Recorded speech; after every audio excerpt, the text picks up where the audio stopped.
Right, welcome to one and all in this tea time show of the ILT20 Week 3 review on cricket.com. My name's Abnish Hegde, and it takes two to tango. The other partner in crime is Nikhil Popat.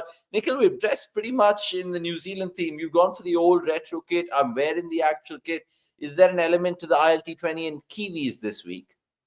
Oh, for sure. I mean, we've dissed the Warriors too much in the last one, and here we are, them having a great week of sorts, and rightly so. You can see Tim Saudi, having a good smirk on his face in that small header that we have.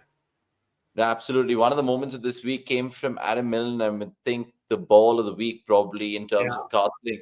An incredible piece of bowling over there. We'll talk about that and lots more in this ILT20 review. My name's Abnish Hegde. Like I said, Nikhil Popat, you guys can follow us. And of course, I know lots of you guys have been having your own takes about the ILT20, but you guys can watch it on FANCODE. Right, before we get into all the talking points and look ahead to some of the weekend's games, we have to show you the standings because it is just tantalizing how the table is right now. Even if you're in neutral, you shouldn't care who you watch, who you support in this league, because look at that in terms of traffic in the points table. 2, 3, 4 all locked in 8 points. 5, 6 also have a sniff in terms of the last two games going into that particular knockout phase. Desert Vipers, we already spoke about it on our various spaces and the videos before, that they've been the form team and they've got the Q next to their name. So fantastic to them. We'll come back to the table when we're talking about the other games. But right now, let's, of course, just show you what you can expect going forward in this league. And we'll talk about the leading run getters, the leading wicket takers, and all of that. But Nikhil, looking at that points table, it's absolutely brilliant, man. Even if you're not watching the ILT20 and you want to tune in now, it's a good league to start watching. Oh, 100%. And you look at the difference. The difference is 2 points. You get 2 points and you are tied with the top, with the second team there that can qualify. Again, Desert Vipers, we always knew that they always had enough ammunition with both bat and ball to run through. But now everybody else has a chance. And how great is it to see Warriors and Dubai Capitals just get in there, because we kept wondering, it looks like Vipers versus MI and ADKR look short. Maybe the fourth spot might be the one that to fight for. But now, after those last two results for Sharjah Warriors, it just opened up massively, and that's what you want. Any tournament would want, going to the back end, everybody to be in there, and that's what it is. Ideal scenario. I mean, ADKR fans, if you're watching this, I sympathize with you all, because you would have been thinking at least you would have been having 8 points with you if that result didn't go your way last night. So much happened in this week. You look at even some of the star performers. We come to Tom Banton and what he did for the MI Emirates. We'll even talk about how Adam Zampa's pocketed 2 man of the matches on a trot. And even the Gulf Giants, they were doing so well. And then the Desert Vipers gave them a reality check. So lots to break into. Let's talk about some of the winners and losers then, Nikhil, in terms of week 3 and what we've seen. I think I want to start with Tom Banton and that big win that Mumbai endured, or rather enjoyed, with regards to 154 runs. I mean, just in a T20 game, you don't expect such a big win. But what was it down to? Was it sheer batting brilliance of Banton? Yes, but I'll also want to credit Fletcher. I think it was very, very important that he came into the side. And, it is how good that we've been speaking about a certain set of players in the spaces, and you see how they have come good in the matches following. And that just makes you feel very validated that Samir in the space called out about Kusal not getting great starts. In comes Fletcher, and boy, he came good with a very massive partnership with Tom Banton. Then it took pressure completely off Tom Banton, and that's what you want. You want your star players to be complemented very well by the others. So I think Fletcher coming good was important, because you could see Pollard and Pooran, if I'm not wrong, they were very happily clapping like kids when Fletcher was going hammer and tongs. So I think he really played a massive part. Just freed up Tom Banton, and of course Tom Banton. To be honest, I haven't seen anybody get run out so often in a tournament. But Tom Banton has, if I'm not wrong, at least 3 to 4 runouts, which is weird for a guy who scored 2 tons. But yeah, that is, he will not complain. And even MI Emirates will not complain for that matter, because without Nicholas Pooran, they've had someone to really just take the battle on. So I think that is very good for MI in that aspect. Yeah, MI play tonight in a crucial game, and we'll preview it later on in the show. But it just goes to show how batting has been some the highlights this week. You talk about even the run getters in this tournament. We'll feature that for you all next because Shea Hope has always been having a fun time in the ILT20 this year at least. Whatever his touch has turned gold. You look at those numbers: 63 average, a strike rate of 130, always brilliant for his team, Dubai Capitals. Tom Banton, we spoke about him.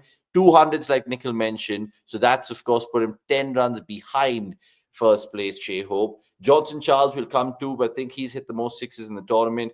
Alex Hales has been playing blinders as well. So is TKC, which is a guarantee. Nikhil, any other batter from these five which really pleased you this week? Because I think about Johnson Charles as well. How is he not doing what he does for all these franchise teams for West Indies? I mean, I'll give that credit to Akshay because he kept harping about the fact that Charles will come good, Charles will come good, and he did eventually. So I think that is probably that just thumbs up people like him. And we spoke about this for Sharjah Warriorz as well, that they have people who are very high variance. But when they come good, and if they come good consistently, they will bat the opposition out of the game. And that's what has happened in the last two games that they have played. So Charles has set the tone, and he's always been a very dismissive kind of guy. I don't want to go to the 2016. I don't know if there's some tournament happened and Charles played well against India there, but we'll forget that one. Apart from that, I think Max Holden, who came in just very recently for Desert Vipers, I think he was very, very good.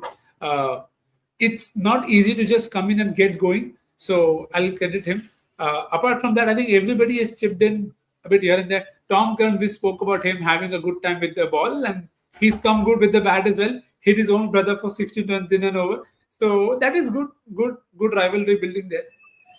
Yeah, I mean, we had a joke with Samir on that Twitter space, and he finally picked both his brothers, his vice captain and captain, and they came very, very good. Just going back to that whole chat about not just the openers this tournament, but the West Indian openers, Nix. If you had to choose two out of these three, which ones would it be? Andre Fletcher, Johnson Charles, and Shea Hope. You can only pick two. Who are you going for? No, I would pick Hope and I would pick Charles.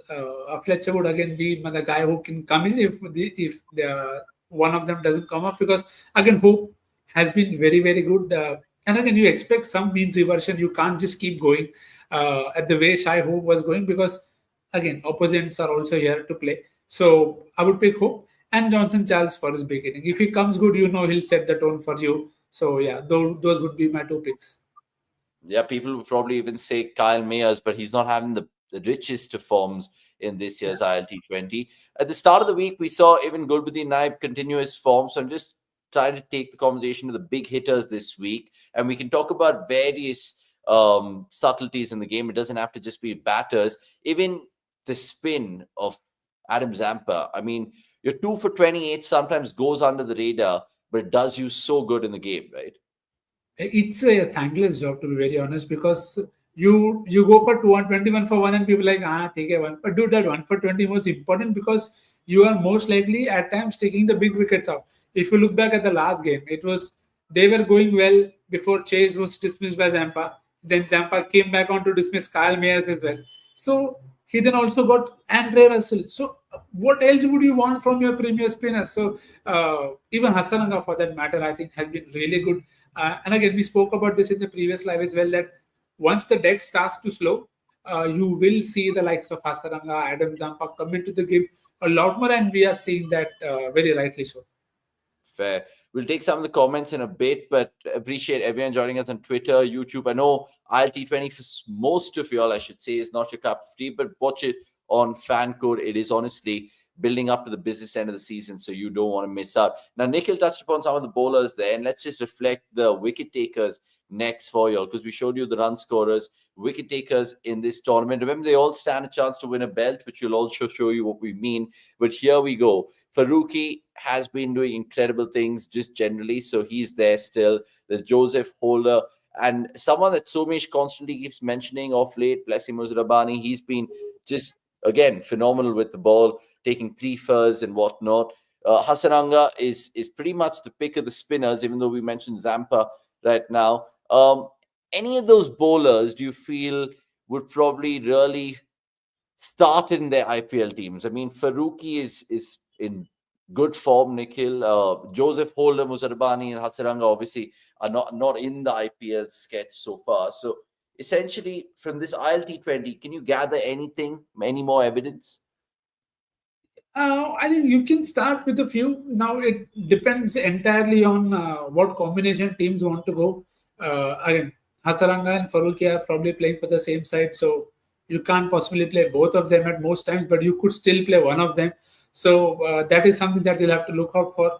Uh, Holder has fallen out of favor, but again, it is fair. You don't always get conditions where you can just really come in and take wickets all the time. So that is something that you can't. It's not his fault, but again, sometimes it's just part of the game. Muzarbani is someone who I genuinely hope gets a few kicks because again, he's really tall. Just to say it out there, you can use him very specifically, like how people use Spencer Johnson. I know it's a people will say false comparison, but you can use that kind of a bowler to really get the best out of him. In terms of if you feel it's a good wicket where you want bounce and stuff, you can use placing there. And again, Alzari Joseph, we've seen what is done in the past. 6 for 12 that he took, you never forgetting stuff like that. So sometimes you don't get consistency, but it's just part of the game. You can't do much about it.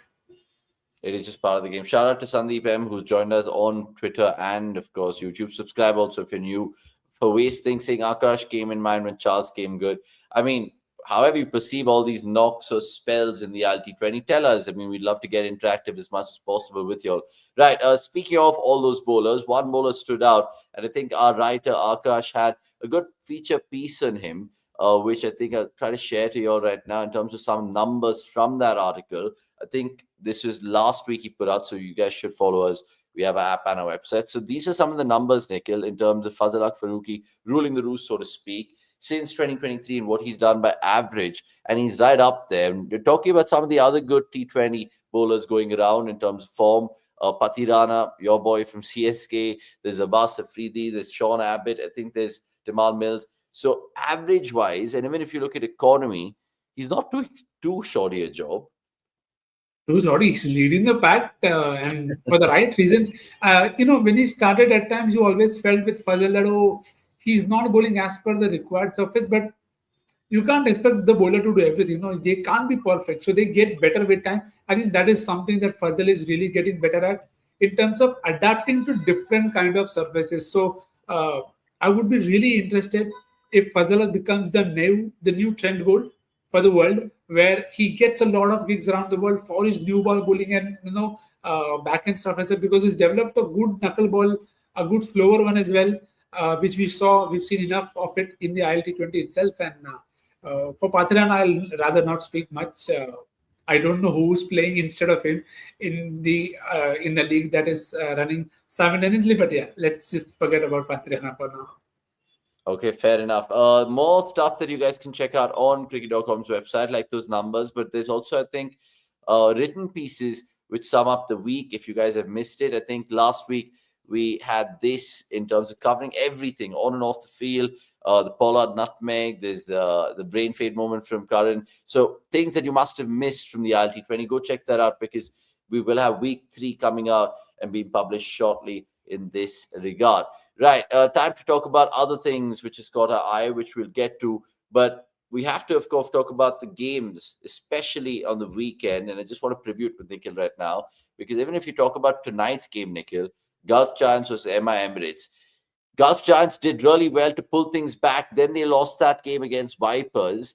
And even if you, again, reflect the points table for the uninitiated, if Gulf Giants win today, they have to, firstly. Secondly, how much of a chance do you give them? Because it's a big outside chance, yeah? Yeah, it is a big outside chance. But I think the problem is the bowling is still, you can say, finds a way, but their batting really lacks. It doesn't inspire confidence. They've had a few good wins, but they haven't had the people stepping up and playing those big knocks, and those big names have disappointed at times. So unless they do that, I find it very difficult for them to come good like that. And they are also playing two sides who will be very hungry to win. They are playing MI Emirates and ADKR. Both of them would be very desperate to get those wins because, again, ADKR even more so because they're at 6 and MI still better placed at 8. But both of them will want to win. So I think If GG can do an upset or two, then nothing like it in the tournament, because then they would be up at 10, and it would mean one of these two could only max get to 8. So that would really light up the tournament. But logic says it's unlikely. Yeah, because the way I look at it, Gulf Giants, if your fans, let us know in the comments, because you guys have been a chasing side, and I think that's important to note. Even if you guys look at your last outing, being inserted in 129 for 8, and if you take away that 64 from Tom Curran, I don't think there's a pretty scorecard. It's almost like RCB's 49. I won't go there, but essentially they have two important games. MI and, like Nikhil said, ADKR, both big mighty teams, and they will have, of course, voices from the owners for sure. So let's see how that goes tonight. I would probably still back MI to get the job done, but imagine if Gulf Giants does the job, because then it'll come down to the last day in terms of net run rates and all of that stuff. Other games in the weekend, there's a lot more in terms of the ILT20 action, and FANCODE is just space for it. Now, what catches my eye on the weekend is, of course, just the way the league is poised, that every game is important. I don't want to state the obvious, but I really, really want to check out that Saturday night game, which is ADKR versus Gulf Giants, because there's so much riding on Narain, Russell, and that lot. How do you look at the Saturday game? Because this is one game, and I think Sunday's a doubleheader. So, Yeah. do you think I mean, Gulf Giants, it's make or break for them, but ADKR, how important that game for them, because they play the next day after that next against Dubai Capitals. Yeah, I think that is something I was looking forward to. That Giants play back to back as well. They play 31st and they play first. If they somehow find a way to surprise MI Emirates, that opens the door for ADKR also. So that then the next game it becomes even more important, because Giants would come in with momentum on their side. They are playing back to back. They would feel, chalo, let's get ADKR also. Then suddenly you see the cat is among the pigeons. Then that makes the double-header day even more crazier, because then everybody would be scraping for a win. MI play Sharjah, they would want to do. We cannot afford to slip up. Let's win. ADKR having just lost, Dubai Capitals would feel like, dude, we want to consolidate. So I think it's very important that today, for some reason, whether James Wins finds the form of his life, or Alsop or Hetmar, whoever can do it, please just win today. If you win today, it is going to light up the rest of the 4 games even more crazily, because the last game, Desert Vipers, Dubai Capitals, only one team cares there. Yeah. Vipers are already qualified, Capitals will still know what to do. But the doubleheader the weekend would be set up perfectly fine if Gulf Giants are able to win one of the next 2 games for sure. So hopefully, I know we've been on that underdog story for far too long, but hopefully just one last time, GG. Let's just do the unthinkable, if you want to say it like that. Yeah, I mean, it's food for thought. You guys can let us know in the comments as well. A few people are entering the chat. A. Richard saying hi all. James Vince hoping for a big hit from Hopefully. Gulf Giants perspective. Important to note, because there's, again, Gulf Giants fans, Friday, Saturday secure, but Dubai Capitals fans, MI Emirates fans, there's so much for you all to still have your say. Let us know, because we're recapping this week which has gone by. I also want to bring to your attention about the belts. So I, of course, asked my producer Vikas to just put out that video in a bit in terms of explaining what each belt symbolizes in terms of highest run getter and all of that. My colleague Akshay did a video earlier for it, so I'll reflect it for you all in the live. So Saturday game is done and dusted in terms of just looking ahead to that. The Sunday games, and I don't know how many Dubai Capital fans are there, or people like Samir and MI Emirates fans, but that is your day, because who knows? Dubai still could probably... Do you think they can lose on Sunday and then make up on Monday? I don't think so, right? The way things are. I mean, you would not want to leave it to Desert Vipers, because again you'll end up you'll end up playing the best team of the tournament, and you would not want to. You would expect Desert Vipers to also not want to go into the knockouts on the back of a okay performance. They would be very eager to put up their best foot forward. So I would rather, if I'm a Dubai Capitals fan, I would say just go hard in the ADKR game, because you still have the one backup game in terms of the last one. And what will be important is ADKR would have played one game already. So they would know what ADKR has to do. So that way also they can play a bit smart, that this is what ADKR needs. Let's not give them that. And then if they can continue, because ADKR have had a few heartbreaking kind of losses, not close ones, but 200 being chased and stuff like that. So, and again, we don't need reminders on who did that. So they would just want to ensure okay, they are putting their best game forward, and then whatever happens, happens.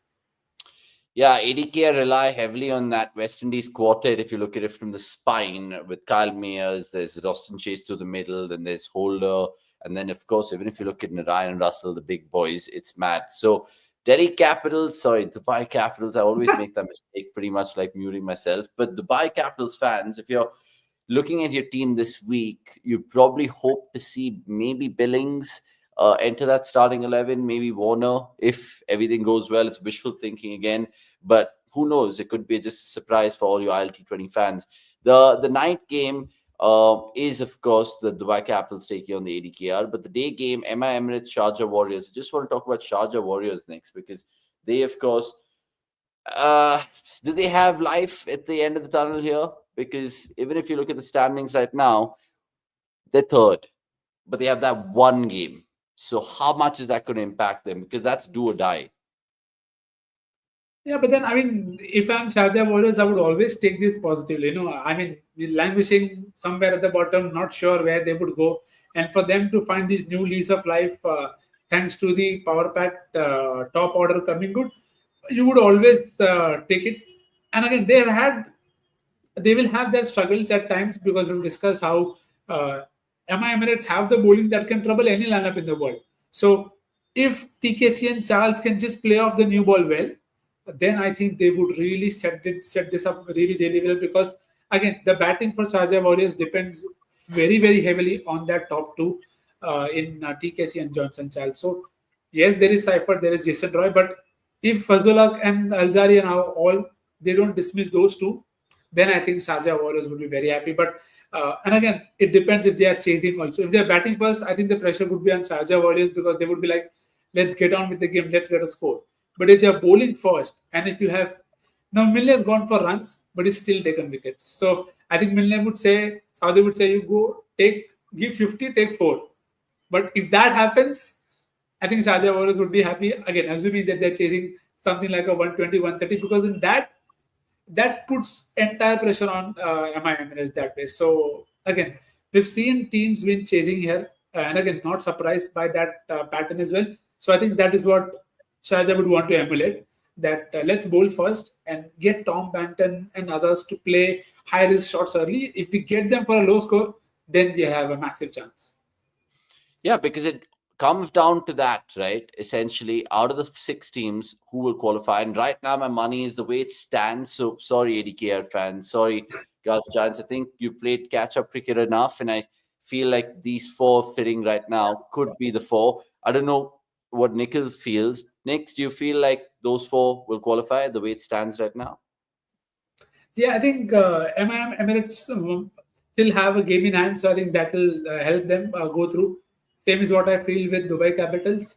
Again, I hope ADKR can do well, but Sharjah Warriors are on a upward swing. And again, Sharjah Warriors are only playing one game, and they'll play MI Emirates. So maybe that is something that could help ADKR in that manner. So for now, I feel it looks very 3 spots look very clear to me, but the rest one we don't know what ADKR. I think it will be the game between ADKR and Gulf Giants, because if ADKR seal that, then ADKR, MI, and DC they would feel because there is DC again playing ADKR. So it is kind of there. They will eventually depend on each other as well potentially. So that is good for the tournament. That is to go into the last 2 days, all 3 sides into play. What else you want for? Yeah, and I think we'll be reviewing all of that in terms of the league action and previewing the knockouts on the 4th of February, which is a Tuesday. I think that's a break in the ILT20 calendar, and we'll be asking all questions in the chat. We will be answering questions of this. Will be a Desert Vipers versus MI Emirates final, because you still have to see probably the best of Nicky P, and who knows if that comes out in the knockout phases. I'm not talking about Nikhil Pope, but maybe I am. I'm talking about Nicholas Purin as well. There's Pollard. There's so much of glitter and glamour and the sandstorm of boundaries. You can catch it in FANCODE. Before we, of course, exit politely, I was going to say other things like how I do on MNL. We will, of course, show you that video in a bit. But I just want to get your final predictions in terms of the belts, Nikhil. We'll start with, of course, the run scorers. I mean, do you think it'll stay this way? Shea Hope will probably edge it out, or because Dubai might not qualify and MI, of course, is there, you think Banton will overtake him? Yeah, I don't know. I want for some reason Nicky P to come into this, but he might have to score 2 tons to get there. So yeah, sorry Nicky P for that. But I think Shai Hope should do well. 2 games that he has, and he's someone who also plays the percentages really well. So I'd back him to continue and get that green belt for him for the best batter. Yeah. What about the white belt? Because the white belt is similar to the concept of the purple cap in the IPL. And let's, of course, show you the bowlers, like if we didn't already. And we showed it to you earlier in the show. I think Faruqi is running away with it, but you never know. A couple of more 3-firsts from Muzarbani in his last 2 games. He's having a shout. So do you think he could get the white belt? I think for Faruqi winning it would be very fair and square. So I think, and he deserves it as well. I mean, he set the tone right from the very first game. So I would not be surprised if Faruqi just continues to run away with that white belt. Yeah, because you're wondering what we're talking about. The whole green belt, white belt, black belt, red belt, blue belt is, of course, yet to be confirmed, but are something that we want to explain to you in a video. Akshay does it pretty well, so we'll put that video on in a bit. But I just feel like even if you look at the red belt, the MVP of the tournament could be, who knows, Sam Curran, but like he's had ifs and bits. I'm saying in terms of all-rounders who've really thrived, who is it, Nix? No, I think Sam Curran definitely qualifies there. He has had runs with the bat, has had important wickets with the ball. So if he continues to do well, I think it might be a battle between him and Tom Banton. And again, Banton, for the right reasons, is leading that chart for now with 2 tons. But if Sam continues to have even one more good game with both bat and ball, I would give it to Sam. And I know if Desert Vipers win that, I would definitely give it to Sam. What about Gulbuddin Naeem? 8 wickets, 200 odd runs in the tournament. I think he started really well with the ball, but again, they had enough options. So maybe that's why things have changed there. But I don't mind Gulbuddin Naeem, but yeah, Sam Curran, there is a soft spot without the yellow eyes. Okay, fine. Super. If you guys are still scratching your head about the whole belt thing, we're putting the video out in just a bit, but let's just quickly pander some of the comments. Love to see you all. Emma is going to win the ILT20 according to Sandeep. Aryan Patil also has one related to the ILT20. And he asks, ILT20 really exceeding expectations, but do you think if MI comes to the final, it will be one-sided, or can we expect some competition? I mean, we're all predicting the the Desert Vipers, to have a say in this year's competition. So do you think, again, it comes down to that? It could be the MI Emirates Desert Vipers next. It could be, and potentially I'm looking at a battle between 2 people, Lockie Ferguson versus Nicholas Pooran. Whoever wins that battle wins the final. Yeah. You think so? It's as straightforward? I mean, I feel so because, see, Tom Banton, he is in form.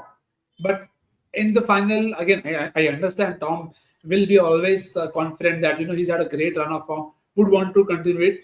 But I just feel on the big days, you need your experienced players to really come through and do the basics right. And I think Lockie would be very eager to do that.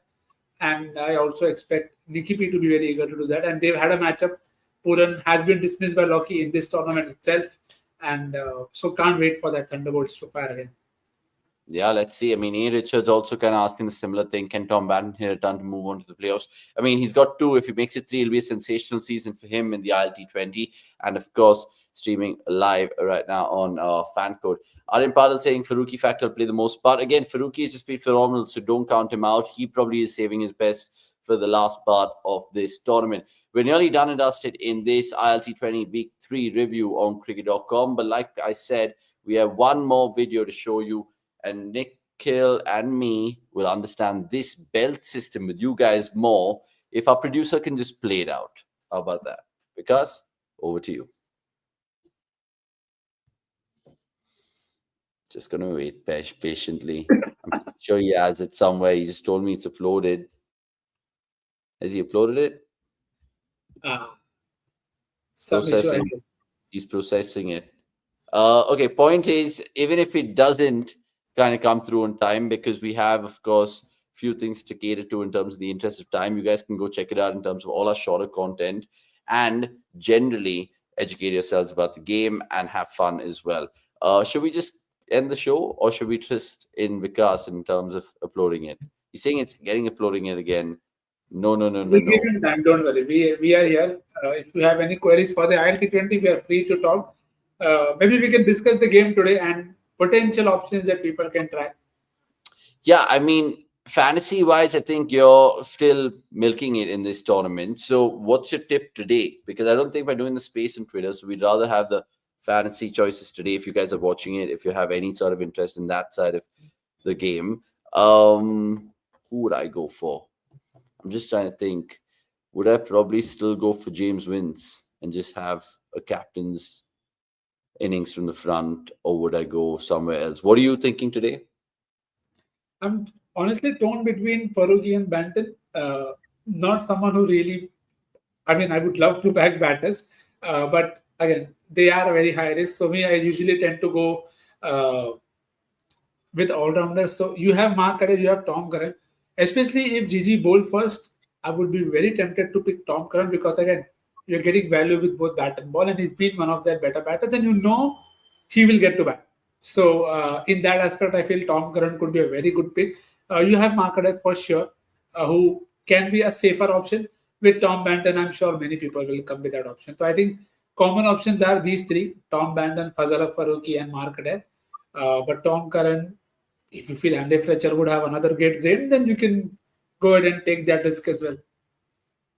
That Andre Fletcher Muzirbani battle could be a crucial one. I didn't know if they're going to get so much of game time out there in the middle, but I think those are two players to watch out for. But let's see what happens. We've exceeded time, but we've been dying to show you this video just because it adds a different avatar to the league. There's so many trophies, medals, cups that people have or don't have, but you can have belts.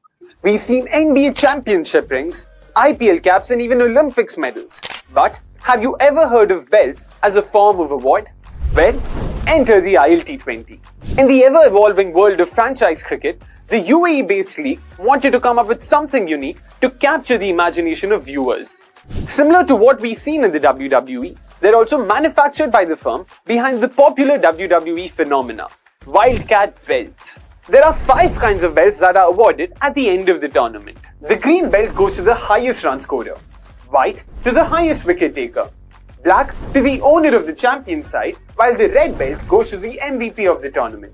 Later, they introduced the blue belt as well to award the best UAE player of the season. No prizes for guessing that UAE T20I skipper Mohammad Wasim has won the belt in both previous editions.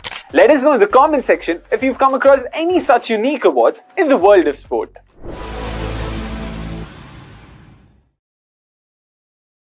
And straight away, A. Richard saying WWE childhood memories. It is. It straight away thinks of that. I mean, generally John Cena, all of that stuff. So, look, just one little interesting video there. And that's why cricket.com is a place for you guys to subscribe. You can catch me and Nikhil, I think, next in terms of M&L together. We'll be there on Monday for that podcast. Subscribe, like, share. And I think Nikhil was also part of the Hindi live yesterday. Go check that out. It's a good one with regards to the T20. Speaking of which, that starts at 7 p.m. Lots of coverage of it on cricket.com. But look, FANCODE is your destination for, of course, the ILT20 streaming in English only. And that will be fantastic for us to end the show. Thanks, Nikhil, for your time. Until the next time, it's a good time. Cheers. Say goodbye. Cheers. See you soon.